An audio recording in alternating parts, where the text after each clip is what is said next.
अजामिल एक खूब पूजा पाठ करता था, विनम्र व्यक्ति था, डिसेंट था, सेल्फ कंट्रोल्ड था। एक बार जा रहा था तो रास्ते में अचानक उसको साइड में देखा कि एक पुरुष और स्त्री प्रेम कर रहे हैं। जैसे आप डीयू से गुजर रहे हो और आपको ऐसे दृश्य बार बार दिख रहे हैं, तो यदि आप सच में मैच्योर हैं तो आप वहां देखेंगे नहीं, आप चुपचाप निकल जाएंगे। मन में सोचेंगे कि काश ये जीवन मेरा भी होता, लेकिन फिर भी आप कम से कम बेशर्मी के साथ घूरना शुरू कर दें, ऐसा नहीं करेंगे, है ना। कोई भी सभ्य इंसान ऐसा नहीं करेगा, करना भी नहीं चाहिए।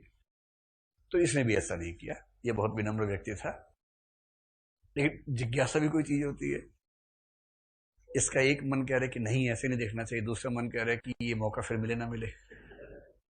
तो अंत में खुद को रोक नहीं पाया, इसने उनको देखा, छिप के देखा प्रेम करते हुए, और इसको बड़ा अच्छा लगा। इसको पता लगा कि ये लोग यहां मिलते हैं, तो वो रोज छिप के जाने लगा देखने के लिए। विशेष रूप से उस स्त्री के प्रति उसके मन में बड़ा प्रेम का भाव आने लगा। एक दिन वो स्त्री अकेली दिख गई तो उसके पास गया। सुन लो आगे पहले। इतने व्यग्र हैं कि हाँ फिर क्या हुआ, फिर क्या हुआ, सुन तो लो पहले, आप सुन तो लो। तो वो उस स्त्री से मिला और उसने परिचय पूछा। परिचय से पता लगा कि वो स्त्री एक वेश्या है, और वो जो व्यक्ति था वो उसका प्रेमी नहीं था, वो तो उसके लिए ग्राहक की तरह था। तो इसको थोड़ा अजीब सा भी लगा, लेकिन इसने इच्छा जताई कि मैं भी तुम्हारे साथ प्रेम में शामिल होना चाहता हूं। तो हो गया। अब उसको तो पैसे देने पड़ते थे, पैसे ज्यादा थे नहीं इसके पास। तो ये उसको खुश करने के लिए, ज्यादा पैसे कमाने के लिए कुछ ऊटपटांग काम करने लगा।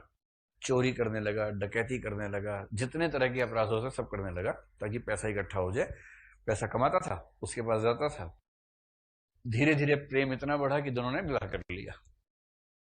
9 संतानें हुई। उस जमाने में 9 सामान्य बात है, खास बात है। उस जमाने में तो 2 अंकों में जाता ही था मामला, 9 तो सामान्य बात ही है।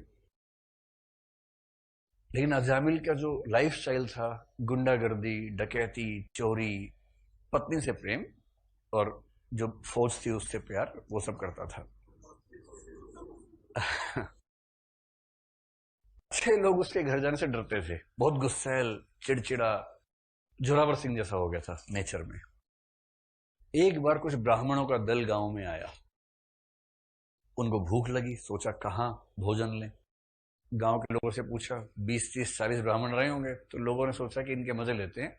अजामिल का पता था कि वहां चले जाओ, वहां खाना मिलेगा। तो सब मन में खुश होते कि वहां जाएंगे लात मिलेगी इन लोगों को वहां पर। तो ब्राह्मण लोग चले गए। नॉक किया तो अजामिल की स्त्री घर से बाहर निकली। स्त्री यानी वही स्त्री। स्त्री बोली, अरे बाबा जल्दी से निकल जाइए, अजामिल आ जाएगा, मारपीट मचा देगा, आपको पता नहीं कैसा मेरा पति है। तो कच्चा ही खाना दे दिया कि चावल आटा दे दिया कि अपने पका के खा लेना जाओ। तो साधु लोग गए उसी गांव में किसी दूसरी जगह पेड़ के नीचे, वहीं पर खाना वाना पकाया, सबने खाया। किंतु साधुओं की छठी इंद्री बहुत तेज होती है ना। खाना खा के समझ गया कि ये खाना किसी अच्छे ब्राह्मण के घर का है। चावल खा के समझ जाते हैं कि अच्छे ब्राह्मण के घर का चावल है। और ये भी समझ गए उसी चावल से कि ब्राह्मण अच्छा है किंतु कुसंगति में है, और इसलिए हमारा धर्म है, हमारा फर्ज बनता है कि उसको थोड़ा सा ज्ञान दे के ही आगे बढ़े। फिर सारे ब्राह्मण लौटे जामिल के घर कि ज्ञान देंगे। फिर पत्नी ने दरवाजा खोला। पत्नी बोली, पिट के ही जाओगे लगता तुम लोग। मैंने कहा नहीं देवी, हम आए हैं इसलिए क्योंकि हमारा धर्म कह रहा है। ये बहुत अच्छे ब्राह्मण के घर का भोजन था, लेकिन वो गलत रास्ते पे चल रहा है। तो उसने कहा, गलत रास्ते पे चल तो रहा है, तुम तो चल भी नहीं पाओगे अगर वो आ गया तो। बोले अच्छा फिर हम जाते हैं, लेकिन एक बात मान लो हमारी, जो 10वां पुत्र होगा तुम्हारा, 10वां होने वाला था, जो जो जो 10वां पुत्र होगा उसका नाम नारायण रखना। उसने बोली ठीक है, नारायण रखेंगे उसका नाम। बात हो गई। बच्चा हो गया, बहुत प्यारा सा बच्चा था, माँ बाप की आंखों का दुलारा। छोटा बच्चा वैसे ज्यादा प्रिय होता ही है।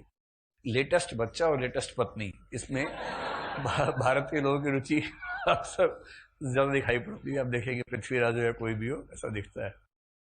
तो वो आंखों का तारा था। करते करते अजामिल बूढ़ा हो गया। एक दिन उसने सपना देखा, या उसको ऐसा लगने लगा मरने वाला है।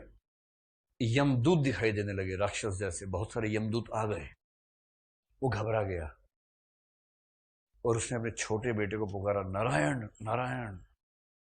इतना सुनते ही साक्षात विष्णु जी नीचे आ गए। वो भी अपनी सेना लेके आए साथ में, पार्षद कहते हैं उनके जो साथ में, उनको पार्षद कहते हैं, उनको लेके आए। अब उन्होंने कहा, हाँ बताइए। ये समझ नहीं पाया कि ये क्या हो रहा है, इधर से दैत्य आ रहे, उधर से विष्णु जी आ गए सेना लेके। यमदूत बोले, हम इनको लेके जाएंगे, इनका हिसाब करना है। विष्णु बोले, इतना पीटूंगा तुम लोगों को, मेरा नाम लिया इसने, इसको लेके जाओगे तुम लोग? ठीक ठाक झगड़ा हुआ, यमदूत पिटे। फिर यमदूत यमराज के पास गए, उन्होंने कहा, यमराज जी हमें जो मैंडेट मिला था इसको लेके आना है, और वहां गए तो ये सब खेल चल रहा है। तब यमराज ने फोन लगाया विष्णु जी को।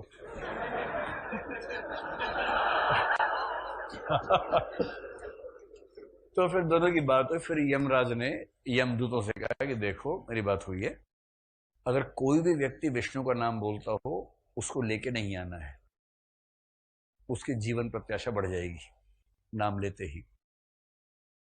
और उसके बाद यमदूत वापस लौट गए और नारायण का नाम बोलने से अजामिल बचा रहा।